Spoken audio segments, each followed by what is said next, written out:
l'exil et ceux restés au pays à travers des informations bien fouillées concernant tous les domaines de la vie du pays. Le magazine Humura Burundi est diffusé sur le web via le site de la RPA www.rpa.bi. Humura Burundi.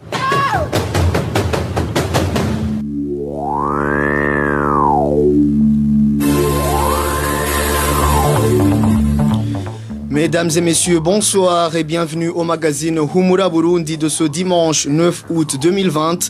Passons sans tarder aux grandes lignes de cette édition. Gitega semble accuser Kigali et certaines personnalités réfugiées au Rwanda de maintenir dans la captivité les réfugiés burundais souhaitant rentrer au bercail.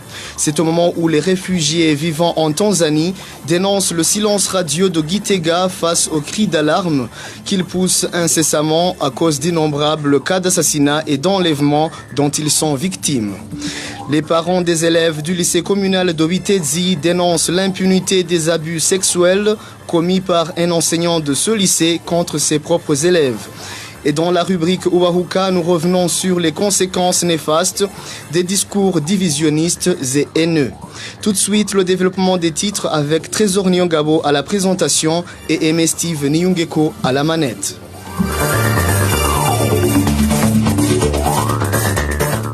24e commémoration du massacre de plus de 600 Tutsis au site des déplacés de Bugendana. Parmi les personnalités qui ont participé à ces cérémonies était le président de la commission Vérité et Réconciliation, Pierre Claver Ndaïchalié, et le gouverneur de la province de Gitega. Les déplacés de Bugendana ont été tués le matin du 21 juillet 1996 par les rebelles du CNDD-FDD. Dans son allocution, Pierre Claver Ndaïchalié a promis à la population de la place de demander au gouvernement l'édification d'un mémorial des victimes de ces massacres. Nous vous le disions tout au début de ce magazine, le gouvernement du Burundi demande au HCR et au gouvernement du Rwanda de protéger un groupe de réfugiés burundais du camp de Mahama qui, dit-il, ont affiché la volonté de rentrer au pays. Dans sa déclaration sortie ce samedi, le 8 août 2020, le gouvernement de Gitega semble vouloir accuser certaines personnalités parmi les réfugiés de freiner le mouvement de retour. Le contenu de ce communiqué avec Emmanuel Nyungeko.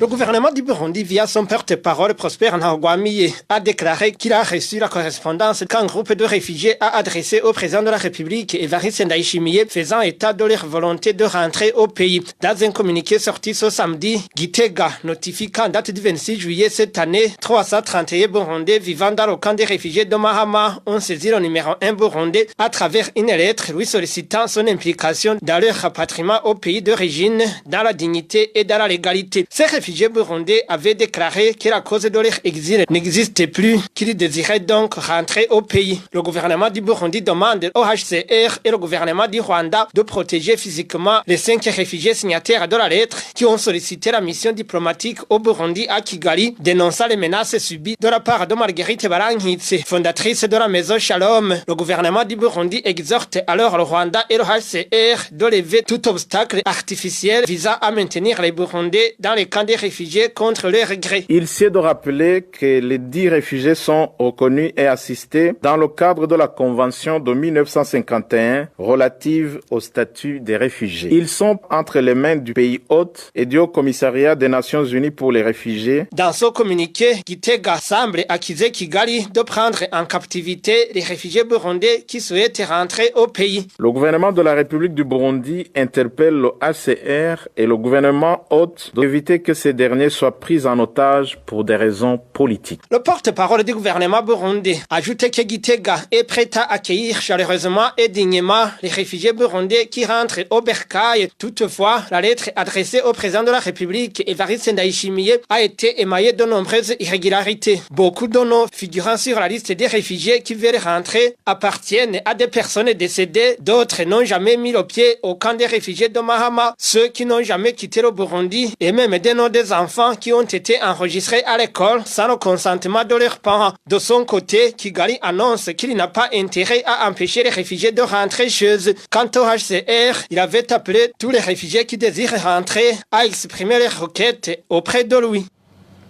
Merci à Emmanuel Niyungeko. Dans l'entretemps, les réfugiés burundais du camp de Nduta en Tanzanie dénoncent le 2 poids 2 mesures du gouvernement de Gitega dans la gestion des problèmes de réfugiés se trouvant dans les pays limitrophes.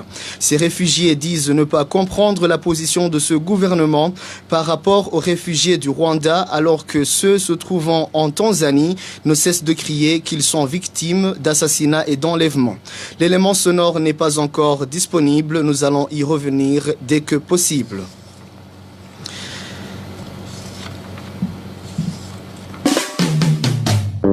Retrouvez les différentes productions de la RPA sur Facebook, YouTube, Twitter et sur www.rpa. Page gouvernance à présent, grogne chez les travailleurs de la Sobugea. Pendant les week-ends, cette entreprise les prive de l'eau de la Régie des eaux. Une situation qui perturbe les activités de cette entreprise car ces travailleurs craignent d'attraper des maladies des mains sales. Le point avec Emmanuel Ndaïchimi. Les travailleurs de la Sobugea, communément appelés les déclarants, disent que ça fait déjà des semaines sans être alimentés en eau les week-ends. Ces employés indiquent que cela n'est pas compréhensible dans la mesure où c'est un endroit fréquenté par beaucoup de gens. Nous qui prestons comme des déclarants, nous observons dans ces jours-ci quelque chose d'étonnant au moment où, à la fin de la semaine dernière, une partie de la Sobugea n'était pas alimentée en eau. Comme nous devions travailler la nuit, nous avons demandé le pourquoi de ce manque d'eau, mais nous n'avons pas eu de lumière. Imaginez-vous cette situation où on peut passer tout un jour sans eau à l'aéroport international et cela se remarque surtout le week-end. Ce manque d'eau utilisée également peut causer des maladies des mains sales chez ces travailleurs. Cette inquiétude s'ajoute à celles liées aux mesures de lutte contre le coronavirus. Est-ce que ces gens s'associent réellement aux autres pour lutter contre le coronavirus? Nous ne serons pas seulement tués par le coronavirus, mais aussi par des maladies de manque d'hygiène. Comment se fait-il qu'on utilise des toilettes pendant 2 jours sans eau, alors que c'est un endroit qui est fréquenté tout le temps? Il en est de même pour les gens qui se rationnent dans un restaurant de la place, qui sont obligés de se laver avec de l'eau en provenance des radiateurs, des climatiseurs. C'est vraiment dommage. Selon l'administrateur directeur général de la Sobugea, ce problème serait dû aux travaux de réhabilitation des canalisations d'eau. Le général de brigade, Joseph Nkurunziza, tranquillise certains travailleurs qui pensent que la ligne qui alimente cette partie de la Sobugea aurait été fermée. Il se pourrait qu'il y ait une panne technique, tout comme il y a un tuyau qui peut se casser de temps en temps. Mais je pense qu'on ne peut pas couper la ligne au moment où il y a des gens qui en ont besoin. Entre-temps, vous savez qu'on ne peut pas bloquer l'une ou l'autre ligne pendant le traitement. Et après, ces travaux d'alimentation en eau reprend son cours normal. Le numéro 1 de la Sobugea promet aux travailleurs qu'il va mener des enquêtes approfondies liées à cette coupure répétitive d'eau afin de trouver solution à ce problème.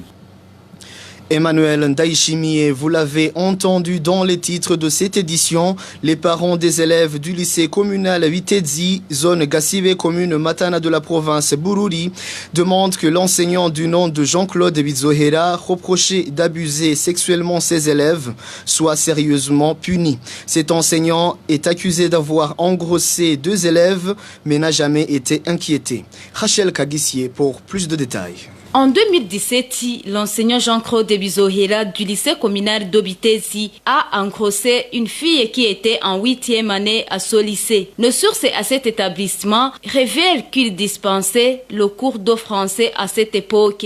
Au lieu d'être poursuivi, on n'a fait que le transférer à la bibliothèque.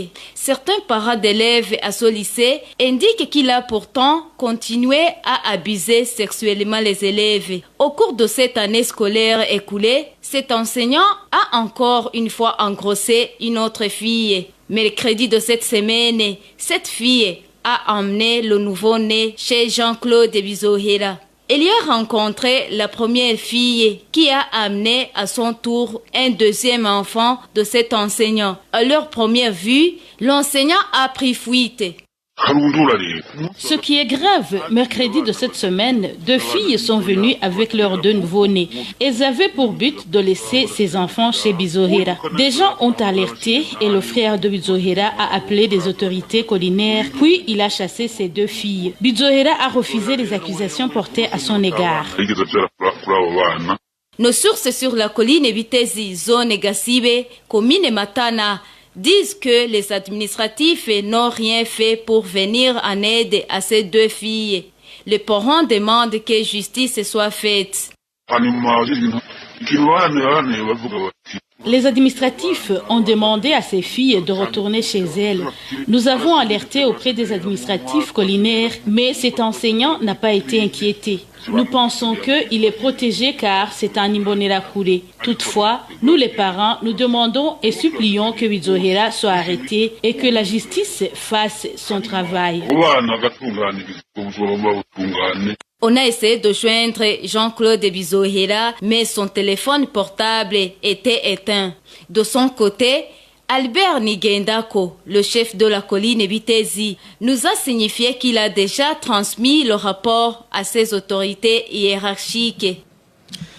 Rachel Kagissier, revenons sur l'élément sonore de la page réfugiés. Les réfugiés burundais du camp de Nduta en Tanzanie dénoncent le 2 poids 2 mesures du gouvernement de Gitega dans la gestion des problèmes des réfugiés se trouvant dans les pays limitrophes. Ces réfugiés disent ne pas comprendre la position de ce gouvernement par rapport aux réfugiés du Rwanda alors que ceux se trouvant en Tanzanie ne cessent de crier qu'ils sont victimes d'assassinats et d'enlèvements. Marie-Ange Irakoze nous fait le point. Selon certains réfugiés burundais se trouvant en Tanzanie, il n'est pas étonnant que le gouvernement de Gitega affiche une politique de 2 poids 2 mesures au sujet des réfugiés burundais se trouvant dans la sous-région.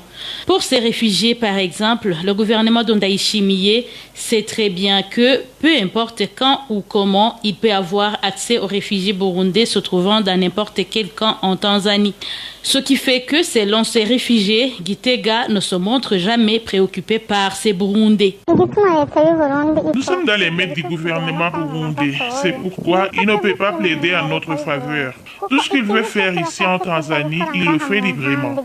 S'il veut tuer une personne, la faire disparaître, la faire arrêter, ça se réalise en un clin d'œil. Le gouvernement burundais a ses agents partout en Tanzanie. Ce sont ceux du service de renseignement et des Imbonerakure. Ils entrent et sortent dans des cas librement. Nous ne comptons aucune chance d'avoir le soutien du Burundi en ce qui concerne notre protection. Un autre réfugié dénonce le favoritisme du gouvernement burundais. Nous venons de constater que le gouvernement burundais préfère d'abord se rapprocher aux réfugiés qui sont au Rwanda. C'est vrai, comme le président l'a dit dans son discours, qu'il semble que les enfants du Burundi sont ceux qui sont au camp de Mahama, comme si ceux qui sont dans d'autres camps ne le sont pas. Pourquoi le gouvernement burundais envoie des Imbonerakure ici en Tanzanie, mais envoie IDES au Rwanda? Il fallait plutôt qu'il demande la protection pour que les réfugiés burundais partout où ils se trouvent. Et notre réfugié considère que ces réfugiés pour qui le gouvernement burundais demande la protection sont ceux qui ont pour mission de perturber la sécurité des autres. Le gouvernement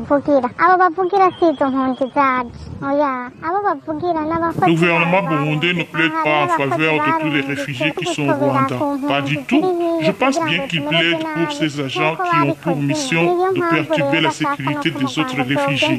Mais nous espérons que là-bas, au Rwanda, les réfugiés sont mieux protégés.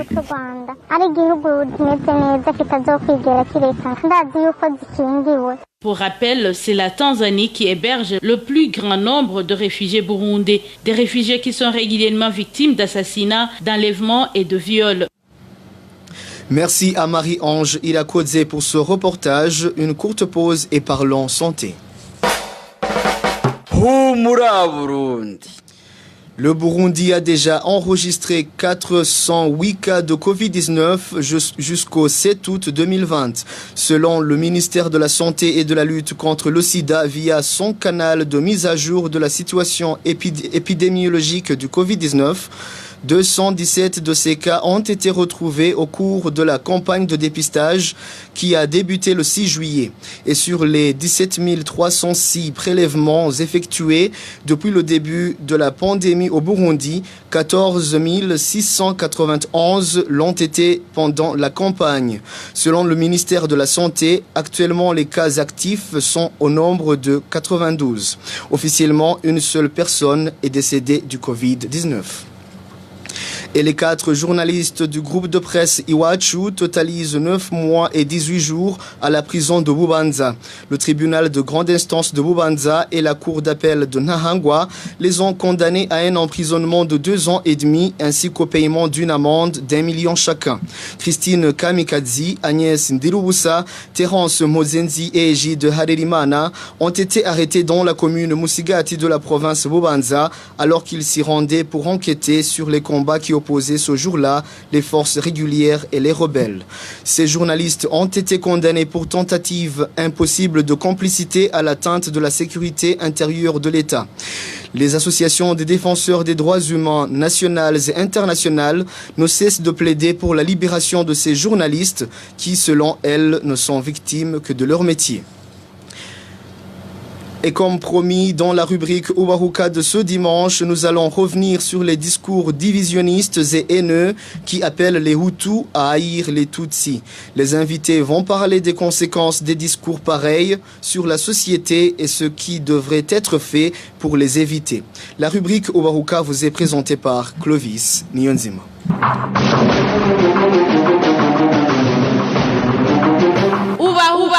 Uwaruka. Peu avant les élections de mai 2020 jusqu'à présent, il s'observe des personnes qui véhiculent des messages de haine et de divisions ethniques. Les auteurs de ces messages incendiaires appellent le plus souvent les Hutus à haïr et à se débarrasser des Tutsis, encore moins de ne jamais les faire confiance, tout en soulignant que les Tutsis sont à la base de tous les malheurs, donc ils n'ont plus de place au Burundi. Quelles sont donc les conséquences de ces messages divisionnistes sur la société? Qu'est-ce qui devrait être fait pour empêcher que l'irréparable arrive? Telles sont les questions auxquelles les invités dans la rubrique Uwaruka de ce dimanche 9 août 2020 vont essayer d'apporter les réponses. Nos invités sont Paul Nzimana, sociologue, et Jean Bosco Ndaikengurukiye, politicien burundais. Au micro, vous êtes avec Clovis Nyonzima. Bienvenue. La RPA, c'est la voix de qui? RPA, c'est ma voix, c'est ta voix. Également, c'est la voix de tout le peuple burundais. Que ce soit le président, son vice ou le premier ministre, en prêtant serment, tous jurent de combattre l'idéologie et pratique de génocide et d'exclusion. Pourtant, les gens qui véhiculent ces messages le font au vu et aussi de tout le monde sans être inquiétés. Ce comportement laisse à penser que les auteurs sont sous la protection de ceux au cadre du pays. De ces discours de haine ethnique en circulation ces derniers jours, les spécialistes en sciences sociologiques indiquent qu'ils ne sont pas à négliger. Paul Nzimana fait savoir qu'après ces discours, un génocide peut se produire, ce qui détruirait le pays. Que toute cette démarche, en réalité, nous vise à dissimuler ce processus de pillage de ces ressources qui sont en réalité des richesses du pays, mais dont les Burundais sont dépossédés par ces multinationales, ces groupes russes et chinois, cela évidemment avec la complicité des dirigeants. Et donc ceci pour dire que, en fait, ces éléments d'ordre idéologique se retrouvent y compris dans tous les groupes. Donc ces groupes, le groupe au pouvoir, des groupes qui ne sont pas au pouvoir et qui aspirent au pouvoir, en réalité, pour servir ces mêmes multinationales, pour servir ces mêmes groupes russes et chinois, pendant que la population, elle, croupit dans la misère. Donc, ce qui pose à l'ordre du jour la question de la rupture avec le capitalisme, avec l'impérialisme, pour réaliser l'unité de la population, pour l'appropriation de toutes ces richesses sous le contrôle du peuple travailleur. Donc c'est cette seule voie qui s'impose comme, solution à ces crises ethniques, à ces guerres à caractère génocidaire qui déchirent le Burundi de manière cyclique Donc il ne s'agit pas d'une situation nouvelle. L'idéologie émane de la classe dirigeante. À partir d'un certain moment, cette idéologie se transforme en force matérielle. C'est pour dire qu'en fait, il n'y a pas à séparer les mouvements. C'est ce même mouvement. Il y a d'une part, au sommet, une force qui combat pour l'unité, une force qui combat pour la réunification des Burundais, etc., etc. La soumission du pays à l'impérialisme, la soumission du pays au pillage par ces multinationales et ces groupes chinois et russes que je viens d'indiquer. Donc, tant que ces ressources, tant que ces richesses du pays sont pillées par ces mêmes multinationales et ces mêmes groupes, évidemment, au sommet, on va toujours chanter l'unité nationale, etc., etc. Pour Jean Bosco Ndaikengulukiye, un politicien burundais, le fait que le gouvernement ne dit rien à propos de ces discours est un moyen d'échapper aux vrais problèmes. Ce politicien indique plutôt que ces discours haineux peuvent inciter ceux qui sont visés à prendre les armes pour se protéger. Et naturellement, les conséquences dues à la propagation des messages de haine ethnique sont multiformes. À l'endroit de ceux qui subissent ces messages, naturellement, ils n'ont pas de paix, ils n'ont pas de tranquillité, ils n'ont pas de sérénité parce qu'ils se sentent menacés, ils se sentent indexés, ils se sentent injustement traités. Et la cause, c'est qu'ils vivent dans le pays comme s'ils étaient dans une prison. Ceux qui ne peuvent pas fuir, ils se sentent menacés, ils développent même des maladies mentales. Et à un certain moment, quand la pression monte, ils ont toujours envie de se défendre, de prendre les armes, ce qui n'est pas bon. Alors, je crois que ce n'est pas le CNDD-FDD qui doit oublier ce qui l'a poussé à prendre des armes en 1993 pour défendre la démocratie, pour se défendre. Et le conseil que je peux donner au pouvoir de Gitega et même à ceux qui véhiculent ces messages, c'est d'essayer de se rappeler d'abord qu'un gouvernement est là pour tout le monde. Un gouvernement n'a pas le droit de diviser son propre peuple. Un gouvernement ne peut pas se taire quand il y a des gens, espérons que ce sont les autres, quand il y a des gens qui doivent taire les messages. Et donc le gouvernement de Gitega doit tout faire pour arrêter cela parce que déjà de taire les messages relève donc, du code pénal. Donc ça doit être pénalisé et le plus rapidement possible. Puisque c'est même plus grave que la corruption, c'est plus grave que le détournement des fonds, c'est plus grave quand vous laissez ces messages circuler comme ça.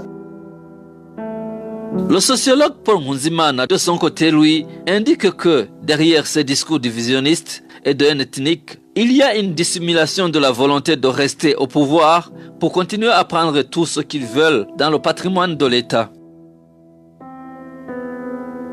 Pendant que, en même temps, on pousse la population à ces types de massacres à caractère ethnique et génocidaire. Donc, ceci constitue, en fait, la base même, le socle même de cette division de la société. C'est-à-dire que les dirigeants, ceux qui sont au pouvoir, et ceux qui ne sont pas au pouvoir, donc ceux qui sont au pouvoir luttent pour se maintenir au pouvoir à travers le maintien de la division de la population. Et ceux qui ne sont pas au pouvoir, eux aussi, luttent pour, la prise de pouvoir, pour protéger ces mêmes intérêts. Et tant que ces dirigeants au pouvoir, qui prétendent aspirent au pouvoir, ne peuvent pas remettre en cause cette soumission du pays à l'impérialisme, eh bien ces divisions vont se poursuivre. L'impact de ces appels au meurtre, au génocide, etc., c'est la poursuite de la décomposition. C'est-à-dire que le Burundi va continuer à se décomposer et la décomposition, bien entendu, constitue un atout pour ces multinationales. La question qui se pose à l'ordre du jour, c'est la réalisation de l'unité parce que les populations, elles sont unies, elles sont seulement divisées par les dirigeants. Donc, à l'ordre du jour, de l'unité réelle, donc sur la base de ce qui fonde les conditions d'existence des populations, c'est-à-dire la souveraineté sur les richesses du pays. Le CNDD-FDD, selon Jean Bosco Ndaikengulukiye, ne devrait pas tout de suite oublier ce qui leur a poussé de prendre les armes. Il indique aussi que les conséquences ne sont pas moindres et conseille ces derniers d'arrêter tout ce qui peut conduire le pays à la guerre. Et naturellement, les conséquences dues à la propagation des messages de haine ethnique sont multiformes. À l'endroit de ceux qui subissent ces messages, naturellement, ils n'ont pas de paix, ils n'ont pas de tranquillité, ils n'ont pas de sérénité parce qu'ils se sentent menacés, ils se sentent indexés, ils se sentent injustement traités. Et la cause, c'est qu'ils vivent dans le pays comme s'ils étaient dans une prison. Ceux qui ne peuvent pas fuir, ils se sentent menacés, ils développent même des maladies mentales. Et à un certain moment, quand la pression monte, ils ont toujours envie de se défendre, de prendre les armes, ce qui n'est pas bon. Alors, je crois que ce n'est pas le CNDD-FDD qui doit oublier ce qui l'a poussé à prendre des armes en 1993 pour défendre la démocratie, pour se défendre. Et le conseil que je peux donner au pouvoir de Gitega et même à ceux qui véhiculent ces messages, c'est d'essayer de se rappeler d'abord qu'un gouvernement est là pour tout le monde. Un gouvernement n'a pas le droit de diviser son propre peuple. Un gouvernement ne peut pas se taire quand il y a des gens, espérons que ce sont les autres, quand il y a des gens qui doivent taire les messages. Et donc le gouvernement de Gitega doit tout faire pour arrêter cela parce que déjà de tels messages relèvent donc, du code pénal. Donc ça doit être pénalisé et le plus rapidement possible. Puisque c'est même plus grave que la corruption, c'est plus grave que le détournement des fonds, c'est plus grave quand vous laissez ces messages circuler comme ça. umunyagihugu yahora abura hari toborera canke nyina gatinya no kuritobora kubera gutinya umutura ku mutwe butaratamanzura iyo yiteye mu ngundu y'igitoke canke iyo yisakiye mu gisaka aho naho atari karakinja mu mukenke ukamuha imikora akabona kwikora mu gahogo. C'est sur cette observation du politicien Jean Bosco Ndayikengurukiye que s'achève la rubrique Ubahuka de ce dimanche, qui était centrée sur la propagation des messages divisionnistes et leurs conséquences sur la société. Nous avons entendu que le plus souvent ces messages cachent quelque chose pouvant se révéler mauvais pour la société et servent aussi de couverture pour les dirigeants qui voudraient piller le patrimoine national. Merci à nos invités. Merci à vous tous qui nous avez suivis. À la prochaine. Ubahuka.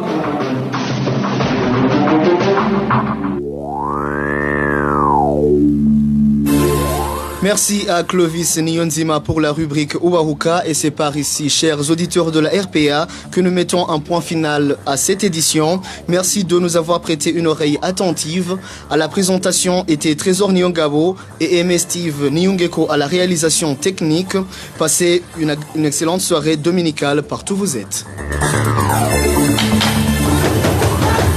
C'était le magazine Humura Burundi. Un magazine campant pour relier les Burundais en exil et ceux toujours au pays à travers une information de qualité.